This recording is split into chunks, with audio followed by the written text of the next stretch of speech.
Hello everyone, আশা করি আপনারা সকলে ভালো আছেন। আপনাদের সকলকে স্বাগত আমাদের ইউটিউব চ্যানেল History 47 এর মধ্যে। তো দর্শকবৃন্দ কেমন আছেন? আশা করি সকলেই ভালো আছেন। ওকে, বাংলাদেশে যারা আছেন তারাও ভালো রয়েছেন।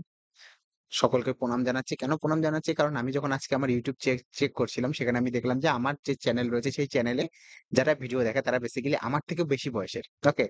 ৩০, ৩৫, ৪০, ৪৫, ৫০, ৬৫ পর্যন্ত রয়েছে। হাইয়েস্ট ৬৫ রয়েছে। ৬৫ প্লাস এরও প্রায় ১৬% লোক কিন্তু আমার চ্যানেলে ভিডিও দেখে থাকে। সুতরাং তাদেরকে প্রণাম জানিয়ে আজকে শুরু করছি। আজকে আমরা যে জিনিস নিয়ে আলোচনা করব সেটা হচ্ছে এখন বাংলাদেশ আমাদেরকে ধমকি দেওয়া শুরু করেছে। হ্যাঁ, ধমকি কিছুদিন ধরে দিচ্ছে কিন্তু এখন ধমকির মধ্যে পাওয়ার এসেছে। কেন পাওয়ার এসেছে? বেসিক্যালি ডক্টর মোহাম্মদ ইউনূস কিন্তু ইউনাইটেড নেশন জেনারেল অ্যাসেম্বলির বৈঠকের জন্য কিন্তু বেসিক্যালি ইউএসএ তে গিয়েছে। বেসিক্যালি যেটা আমরা বলে থাকি আমেরিকা। ওকে? জো বাইডেনের সাথে তার মেলামেশা হয়েছে, খুব ভালো হয়েছে। তাকে আদর করেছে, জামাই আদর দিয়েছে। সেই মানে আরামে রয়েছে এখন।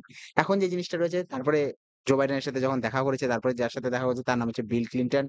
তার সাথে দেখা করার পরে কিন্তু মানে পুরো ফুর্তিতে রয়েছে ইউনূস। কেন ইউনূসের সরকারের এই কথা বলছি যে ডক্টর মোহাম্মদ ইউনূস যে রয়েছে তাকে কিন্তু পুরোপুরিভাবে সাহায্যের হাত বাড়িয়ে দিয়েছে ইউএসএ। ইউএস এর যে প্রেসিডেন্ট রয়েছে জো বাইডেন, যে পরের বারের প্রেসিডেন্টের জন্য কিন্তু ইলেক্টেড না। তার অবস্থা এখানেই শেষ। এখানেই তার টাটা বাই বাই হয়ে যাচ্ছে। কেন টাটা বাই বাই হচ্ছে? তার বয়স বেশি হয়ে গেছে। এরপরে তাকে প্রেসিডেন্ট বানানো হবে না। কমলা হ্যারিস তার পরিবর্তে দাঁড়িয়েছে ডেমোক্রেটিক পার্টির থেকে। আর রিপাবলিক পার্টির থেকে দাঁড়িয়েছে ডোনাল্ড ট্রাম্প। ওকে? সবকিছু ঠিক ছিল। সবকিছু ঠিক হওয়ার মধ্যে এখন জো বাইডেন এত লাফালাফি করছে এর প্রধান কারণ হচ্ছে তিনি যেতে, যেতে কিছু বড় ছাপ রেখে যেতে চাচ্ছেন। তো ডক্টর মোহাম্মদ ইউনূসকে কিন্তু যে যখন হচ্ছে জো বাইডেন যে ছিল, জো বাইডেন যখন উপরাষ্ট্রপতি ছিল সেই সময় কিন্তু তাকে হচ্ছে নোবেল প্রাইজ দেওয়া হয়। তিনি কাজ করেছেন কিন্তু ব্যাংক নিয়ে। ওকে? ব্যাংকিং নিয়ে কাজ করেছেন। অর্থনীতিতে তাকে কিন্তু নোবেল প্রাইজ দেওয়া হয়নি।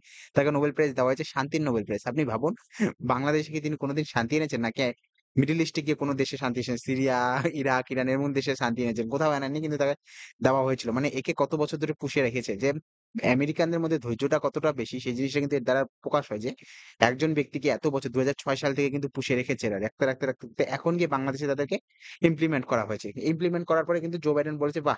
ওয়াও, ওয়াও, ওয়াও, ওয়াহ! খুব মজাদার আসছে যে বাংলাদেশে এখন শেখ হাসিনা নেই। শেখ হাসিনা পুরোপুরিভাবে ইন্ডিয়ার ফেভারে ছিল এবং চায়নার ফেভারে ছিল। সেজন্য শেখ হাসিনা কিন্তু উল্টে ফেলে দিয়েছে।" ঠিক আছে? সবকিছু ঠিক ছিল। যখন জো বাইডেনের হাত ডক্টর মোহাম্মদ ইউনূসের উপরে পড়েছে, তো সেই জায়গা থেকে দাঁড়িয়ে কিন্তু পুরোপুরিভাবে শক্তিশালী হয়েছে। এর বাইরে যা খবর রয়েছে সেগুলো আলোচনা করব। তার আগে আপনাদের বলে রাখি যে আপনারা চ্যানেলটাকে লাইক, কমেন্ট, সাবস্ক্রাইব, শেয়ার যা ইচ্ছা তাই করতে পারেন। ছেড়ে দেন। ওকে, গালাগালিও করতে পারেন। চলুন এই জিনিসটা লক্ষ্য করে দেখি যে কি হচ্ছে না হচ্ছে বেসিক্যালি মার্কেটে। যে জিনিসটা লক্ষ্য করা যাচ্ছে বেসিক্যালি ডক্টর মোহাম্মদ ইউনূস জো বাইডেনের সাথে দেখা করেছে, বিল ক্লিনটনের সাথে দেখা করেছে। দেখা করার পরে জো বাইডেন বলেছে যে, "ঠিক আছে, তোমার উপর হাত থাকলো। তুমি এবার তোমার যদি কোন সমস্যা হয়, সেই সমস্যা কিন্তু আমাকে জানাবে, আমি সমাধান করব।" এবার বাংলাদেশ সমস্যা নিয়ে পড়ে গিয়েছে।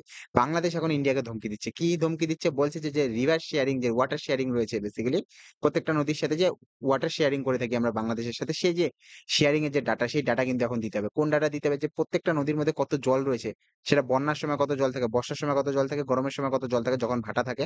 বেসিক্যালি ভাটা তো বলব না যে খরা থাকে সেই সময় নদীতে কত জল থাকে সেই ডেটা গুলো কিন্তু শেয়ার করার কথা বলেছে। যা ইন্ডিয়া কিন্তু এখনো শেয়ার করে না বাংলাদেশের সাথে। তো সেটাই বলেছে যে যদি এটা ইন্ডিয়া না করে থাকে সেক্ষেত্রে কিন্তু ইন্ডিয়াকে আমরা ইউনাইটেড নেশন এ নিয়ে যাবো। যেমন পাকিস্তান নিয়ে গেছিল এবং পাকিস্তান যেমন সিন্ধুর জল নিয়ে থাকে, তেমনি আমরাও হচ্ছে ইন্ডিয়া থেকে জল নিয়ে থাকবো। চলো ঠিক আছে, কোনো ব্যাপার না। সবকিছু খেলা চলবে। কেন খেলা চলবে? যে জিনিসটা লক্ষ্য করা যাচ্ছে সেটা হচ্ছে বেসিক্যালি বাংলাদেশেরই একজন রয়েছে বেসিক্যালি যাকে হচ্ছে রিভার ম্যানেজমেন্ট এর কিছু কোনো পোস্ট দেওয়া রয়েছে। ওকে? নদী-টদী নিয়ে এইসব বিষয় নিয়ে যে নতুন গভর্নমেন্ট অন্তর্বর্তী সরকার বানানো হয়েছে তার অ্যাডভাইজারি জারি করেছে। তার নাম হচ্ছে সায়েদ রিজওয়ানা হাসান। ওকে? সায়েদ রিজওয়ানা হাসান যে রয়েছে সে হচ্ছে বাংলাদেশ ওয়াটার রিসোর্স এর অ্যাডভাইজার। ওকে?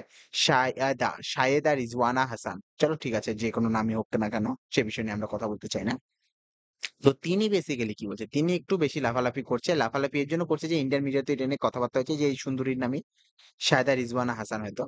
ওকে? তিনি কি বলছে যে sharing waterfall data is A humanitarian issue. Necessary data should be যা ইচ্ছা তাই বলছে। Should be given to save lives.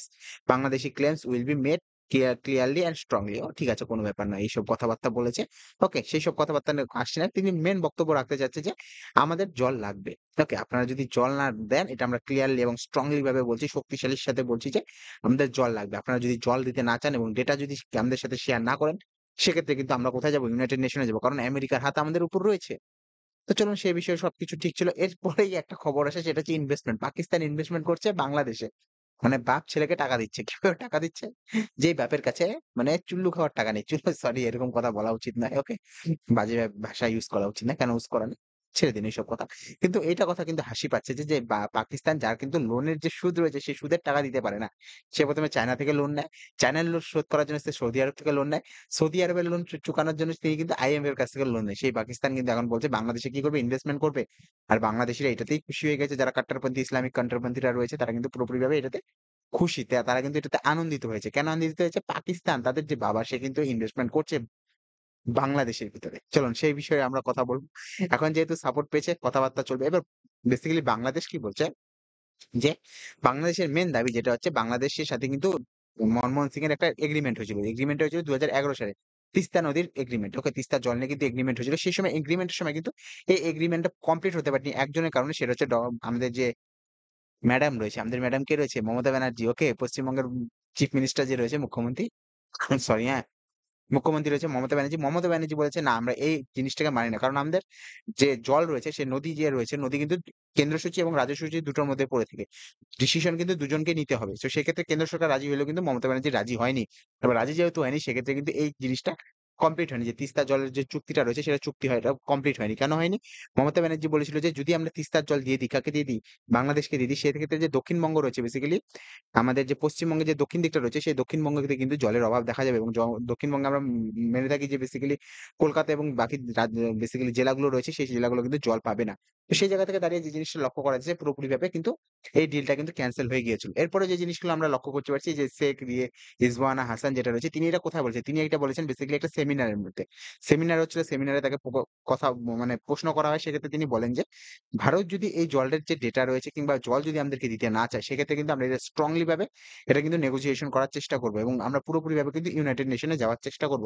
সবকিছু ঠিক ছিল। এছাড়াও যে জিনিসটা বলেছে যে ডাটা শেয়ারিং করতে হবে। Data sharing what is data sharing দেখুন কুশিয়ারা বলে একটা নদী রয়েছে। বাংলাদেশের সাথে আমাদের অনেকগুলো নদী মানে কানেক্টিভিটি রয়েছে। একটা গঙ্গা রয়েছে, একটা ব্রহ্মপুত্র রয়েছে, সাথে তিস্তা রয়েছে, কুশিয়ারা রয়েছে। এইসব যে ছোট-মোটো বড়-সড় যে নদী নদীগুলো রয়েছে, প্রত্যেকটার কিন্তু একটা ডেটা থাকে। কি ডেটা থাকে? যে বেসিক্যালি কুশিয়ারা নদীর যে ডেটা রয়েছে সেটা কিন্তু আমরা এখনো পর্যন্ত বাংলাদেশের সাথে শেয়ার করে দিচ্ছি। এবার তিস্তার ডেটা এর জন্য দেওয়া হয়নি আর গঙ্গার ডেটা এর জন্য দেওয়া হয় যেটা ভারতের কাছেও নেই এই ডেটাটা। কেন নেই? কারণ এই নদীগুলো খুব বড়। এই নদীগুলোতে বর্ষার সময় এত জল থাকে যে সেই ডেটা কিন্তু কালেক্ট করা যায় না। আবার ভাটার সময়ও কালেক্ট করা যায় না। বেসিক্যালি বড় নদী হওয়ার ক্ষেত্রে কিন্তু এর জল যে কত কিউবিক মিটার বা সেন্টিমিটার যে জল রয়েছে সেই নদীটার মধ্যে সেটা কিন্তু মাপা যায় না। সেইজন্য কিন্তু এই ডাটাটা শেয়ার করা হয়নি। এবার যে বলছে যে এরা কি বলছে বাংলাদেশ বলছে যে আমাদের কি লাগবে? আমাদের ডাটাটা লাগবে। আমাদের ডাটা দরকার। ওকে ডাটা দরকার তো আমরা কি করতে পারি, তাই না? ওকে। তো সেখান থেকে দাঁড়িয়ে যে জিনিসটা লক্ষ্য করা যায় গঙ্গা, তিস্তা, ব্রহ্মপুত্র এইসব নদীগুলোর ডাটা কিন্তু চেয়েছে। কিন্তু ডাটা কেন দিবে না? এরপরে যে জিনিসটা লক্ষ্য করা যায় বাংলাদেশ ভেবেছিল যে পাকিস্তান যেরকম সিন্ধু নদীর জল নিয়ে থাকে সেক্ষেত্রে কিন্তু আমরাও কিন্তু কি করব? জল নিবো। কিন্তু এটা সম্ভব না। কেন সম্ভব না? ৬৪ বছর হয়ে গেছে। বেসিক্যালি হচ্ছে আমাদের যে পাকিস্তান যে ছেলে রয়েছে সেই ছেলে কিন্তু পুরোপুরিভাবে আমাদের থেকে জল নিচ্ছে। এখন গিয়ে ভারত সরকার বলছে যে আমরা এখন জল দিতে পারব না। কারণ ইন্ডিয়াও কিন্তু ডেভেলপমেন্ট হচ্ছে। এবার ডেভেলপমেন্ট এর জন্য যেটা দরকার সেটা হচ্ছে রিসোর্সেস। রিসোর্স এর মধ্যে যেটা জিনিসটা দরকার সেটা হচ্ছে জল। জল এখন যেহেতু আমাদের সকলেই জানি যে সিন্ধু নদী হচ্ছে ৫ টা রয়েছে বেসিক্যালি শাখা নদী রয়েছে। আমরা এজন্য হচ্ছে সিন্ধুকে পঞ্চনদের দেশ বলা হয়। পাঞ্জাবকে পঞ্চনদের দেশ বলা হয়। কারণ এখানে ৫ টা কিন্তু নদী রয়েছে। সিন্ধুর যে বেসিক্যালি শাখা নদী রয়েছে সেই শাখা নদীগুলো রয়েছে। তার মধ্যে থেকে বেসিক্যালি হচ্ছে ৩ টার জল ইন্ডিয়া ইউস করে, ২ টার জল পাকিস্তানকে ইউস করতে দেয় বেসিক্যালি। ওকে? এবার যে জিনিসটা লক্ষ্য করা গেছে যে পাকিস্তানকে আর জল ইউজ করতে দেওয়া হবে না। এ নিয়ে পাকিস্তান খুব চিল্লাল্লা শুরু করেছে। কিন্তু ইন্ডিয়া বলেছে যদি বেশি চিল্লাল্লা করে সেক্ষেত্রে কিন্তু জল বন্ধ করে দিবে। এটা ইউনাইটেড নেশনস এর একটা মানে পুরোপুরিভাবে দেওয়া রয়েছে। মানে বলা দিয়ে দেওয়া হয়েছে যে ইন্ডিয়ার এই ৩ টা নদীর বেসিক্যালি সিন্ধুর যে শাখা নদী রয়েছে সেগুলো কিন্তু জল কাকে দিবে? পাকিস্তানকে দিতে হবে। ধরুন সে বিষয় ঠিক রয়েছে। সবকিছু ঠিক ছিল। বাংলাদেশ ভেবেছিল যে এই জিনিসটা করে ফেলবে।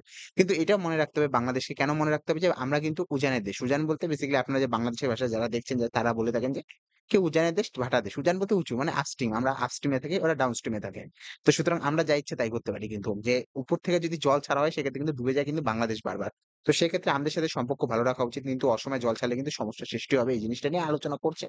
সকলে আলোচনা করছে কিন্তু যে ছোট-মোটো নেতা উঠে এসেছে এখন যে মানে ওই আন্দোলন যে ছাত্র আন্দোলনের মাধ্যমে যেসব নেতাগুলো উঠে এসেছে ছোট-মোটো তারা কিন্তু লাফালাফি বেশি করছে। এবার লাফালাফি বেশি করার ক্ষেত্রে কিন্তু যে জিনিসটা ঘটনা যেটা ঘটছে সেটা পুরোপুরিভাবে ইন্ডিয়া চুপচাপ রয়েছে। ইন্ডিয়া কিছু বলছে না যে লাফালাফি করুক, জল চাই, এই চাই, হ্যান চাই। এই জল তো কত বছর ধরে চেয়ে আসছে। শেখ হাসিনার সময় চেয়েছিল কিন্তু শেখ হাসিনার সময় অতটা দেওয়া হয়নি।